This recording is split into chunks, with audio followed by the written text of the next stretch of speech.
So I just wanted to take a couple of minutes to tell you guys about why I decided to walk away from the Democratic Party and the left in general. So, to preface this, I was someone who not only campaigned for Bernie Sanders during the 2016 election cycle, but I was also an administrator of two of the largest Bernie Sanders groups on Facebook. I had wholeheartedly bought into everything that the Bernie Sanders campaign had to offer, and I would consider myself firmly an SJW, blue hair and all. Around the time of the California primary, it became incredibly evident to me that not only were the votes being taken during the primary process looking fishy, but they were rigged directly. And now we know, because of the DNC fraud lawsuit brought about by Jared and Elizabeth Beck, that the Democratic Party is completely and totally undemocratic and do not consider themselves to be beholden to their voters. Full disclosure, I have always been an independent voter. I voted for Ron Paul twice, and I voted for Jill Stein and Jamu Baraka in the most recent presidential election.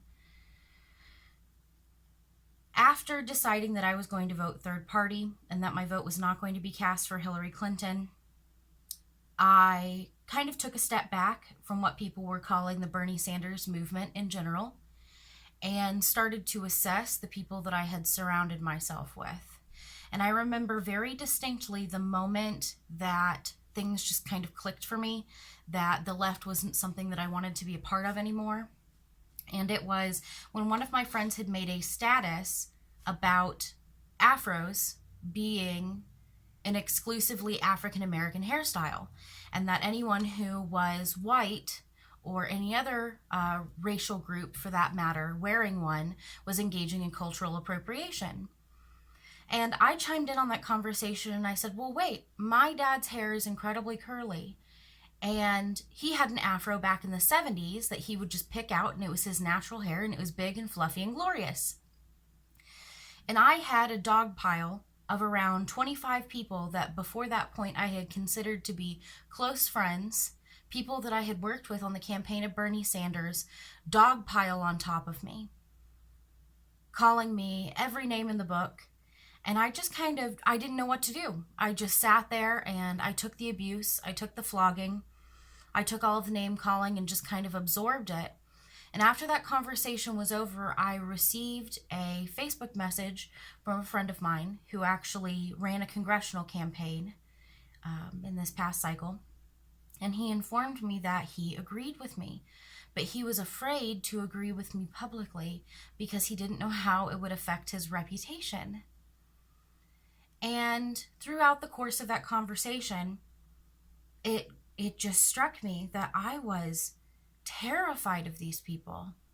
I was fearful to the point of compliance, afraid to the point where I wouldn't even begin to fight back to defend something as simple as a natural hairstyle that my dad sported when he was my age. And at that point, I realized that I couldn't engage with these people any longer. They were legitimately scary. And so after taking a momentary break from social media, I stepped up and started poking the bear and started really addressing identity politics. And I watched as people that I had been very close to just absolutely freaked out on me for saying things as simple as that people should be allowed to express themselves how they choose to, as far as what their political affiliation is, regardless of their skin color, their background, or their gender. And I had always thought that the left was the side of inclusivity. I had always thought that the left was the area of the political paradigm that would allow me to fully express myself. But the moment that I was stepping out of line, all of my All of my victim points no longer mattered. It didn't matter that I was a woman. I was someone who was betraying my gender. Should I step out and say something that was out of alignment with the feminist agenda? And not only did I decide to walk away, but so did my grandfather. And I want to share with you also my grandfather's walkaway story, because he passed from this earth in January and he doesn't have the opportunity to tell you himself. So my grandfather was a 93-year-old Illinois Democrat who was a union leader who voted blue no matter who in every election during the entirety of his life. He was so committed that he and my father, who was a staunch Republican, still is, would get into aggressive verbal arguments over politics because he was convinced that the Democratic Party was the saving grace for our country. Now, a little bit of backstory. My grandfather enlisted in the military before the United States entered into World War II. And when I asked him why he did that, he said that he could see it coming, and he could see a time in the near future where it was going to be his responsibility to stand up for freedom and justice both at home and abroad. And so he enlisted before the majority of other people. And my grandfather, a vote blue no matter who, Illinois Union Democrat, decided to vote for Donald Trump because he decided to walk away from the Democratic Party long before most of us realized that we needed to. And I want to show you guys a couple of pictures of him too, because I just want to put some physical illustration with this. This is my grandfather. This was shortly after he enlisted. And as I am watching people call Donald Trump voters Nazis, it's his face that I picture in my mind. The face of a man who, when the chips were down, when our country and the world needed defending from actual Nazis, decided to step forward before the majority of other people realized it would be a necessity and fight for freedom and justice and fight for all of us. He enlisted.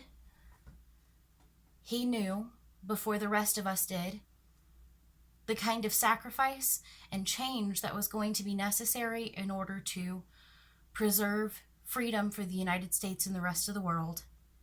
And that never changed. And at 93 years old, he decided to walk away from the Democratic Party and vote for Donald Trump because he saw it as the best opportunity for us to maintain freedom.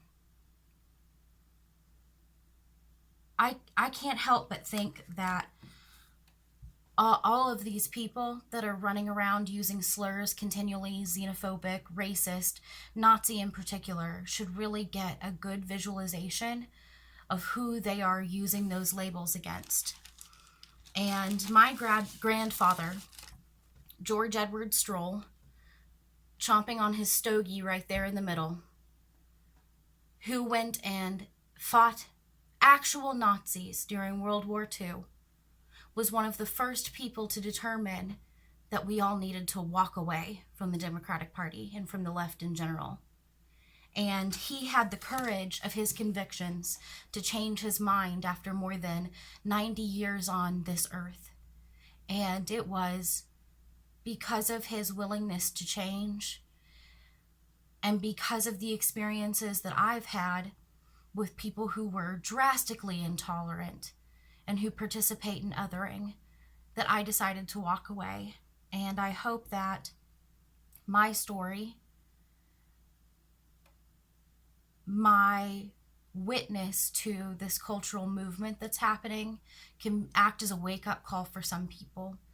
Because if someone who was a diehard Bernie Sanders supporter can walk away, and someone who was a Union Democrat from Illinois for 90 years can walk away, you can find the courage of your convictions to examine your belief systems and do the same.